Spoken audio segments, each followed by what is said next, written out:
एक बार किसी गांव में महात्मा बुद्ध की आगमन घटना हुई। सभी लोग उत्साहित हो गए और विचार करने लगे कि वे क्या भेंट करें। उस गांव में एक गरीब मोची भी रहता था।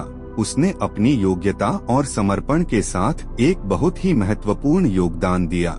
उसकी कथा निम्नानुसार है। एक बार किसी गांव में महात्मा बुद्ध का आगमन हुआ। सब इस होड़ में लग गए कि क्या भेंट करें। इधर गांव में एक गरीब मोची था। उसने देखा कि मेरे घर के बाहर के तालाब में बेमौसम का एक कमल खिला है। उसकी इच्छा हुई कि आज नगर में महात्मा आए हैं, सब लोग तो उधर ही गए हैं, आज हमारा काम चलेगा नहीं, आज यह फूल बेचकर ही गुजारा कर लें। वह तालाब के अंदर कीचड़ में घुस गया, कमल के फूल को लेकर आया, केले के पत्ते का दोना बनाया और उसके अंदर कमल का फूल रख दिया। पानी की कुछ बूंदें कमल पर पड़ी हुई हैं और वह बहुत सुंदर दिखाई दे रहा है। इतनी देर में एक सेठ पास आया और आते ही कहा, क्यों फूल बेचने की इच्छा है? आज हम आपको इसके 2 चांदी के रुपए दे सकते हैं। अब उसने सोचा कि 1-2 आने का फूल, इसके 2 रुपए दिए जा रहे हैं। वह आश्चर्य में पड़ गया।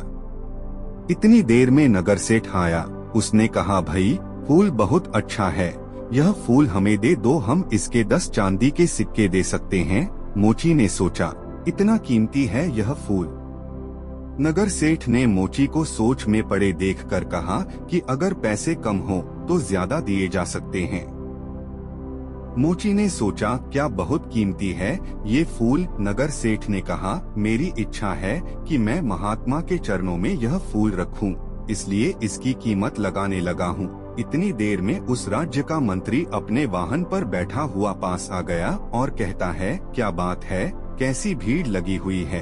अब लोग कुछ बताते इससे पहले ही उसका ध्यान उस फूल की तरफ गया। उसने पूछा, यह फूल बेचोगे? हम इसके 100 सिक्के दे सकते हैं, क्योंकि महात्मा आए हुए हैं। ये सिक्के तो कोई कीमत नहीं रखते। जब हम यह फूल लेकर जाएंगे तो सारे गांव में चर्चा तो होगी कि महात्मा ने केवल मंत्री का भेंट किया हुआ ही फूल स्वीकार किया। हमारी बहुत ज्यादा चर्चा होगी। इसलिए हमारी इच्छा है कि यह फूल हम भेंट करें। और कहते हैं कि थोड़ी देर के बाद राजा ने भीड़ को देखा। देखने के बाद वजीर से पूछा कि बात क्या है। वजीर ने बताया कि फूल का सौदा चल रहा है। राजा ने देखते ही कहा, इसको हमारी तरफ से 1000 चांदी के सिक्के भेंट करना। यह फूल हम लेना चाहते हैं। गरीब मोची ने कहा, लोगे तो तभी जब हम बेचेंगे, हम बेचना ही नहीं चाहते। अब राजा कहता है कि बेचोगे क्यों नहीं?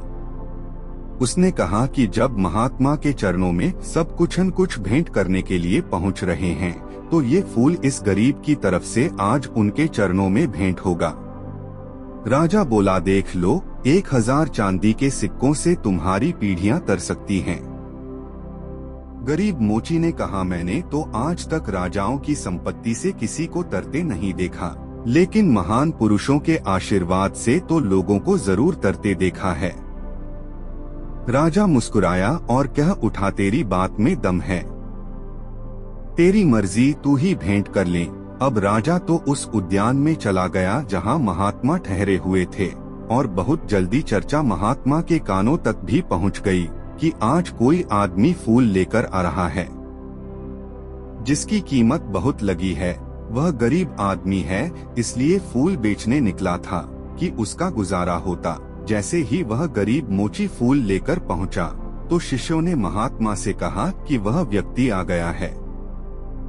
लोग एकदम सामने से हट गए। महात्मा ने उसकी तरफ देखा। मोची फूल लेकर जैसे पहुंचा तो उसकी आंखों में से आंसू बरसने लगे। कुछ बूंदें तो पानी की कमल पर पहले से ही थी, कुछ उसके आंसुओं के रूप में ठिठक गई कमल पर।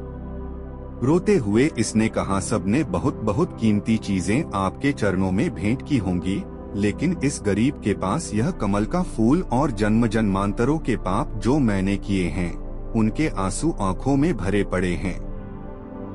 उनको आज आपके चरणों में चढ़ाने आया हूँ। मेरा ये फूल और मेरे आंसू भी स्वीकार करो। महात्मा के चरणों में फूल रख दिया। गरीब मोची घुटनों के बल बैठ गया। महात्मा बुद्ध ने अपने शिष्य आनंद को बुलाया और कहा, देख रहे हो आनंद, हजारों साल में भी कोई राजा इतना नहीं कमा पाया जितना इस गरीब इंसान ने आज एक पल में ही कमा लिया। इसका समर्पण श्रेष्ठ हो गया। इसने अपने मन का भाव दे दिया।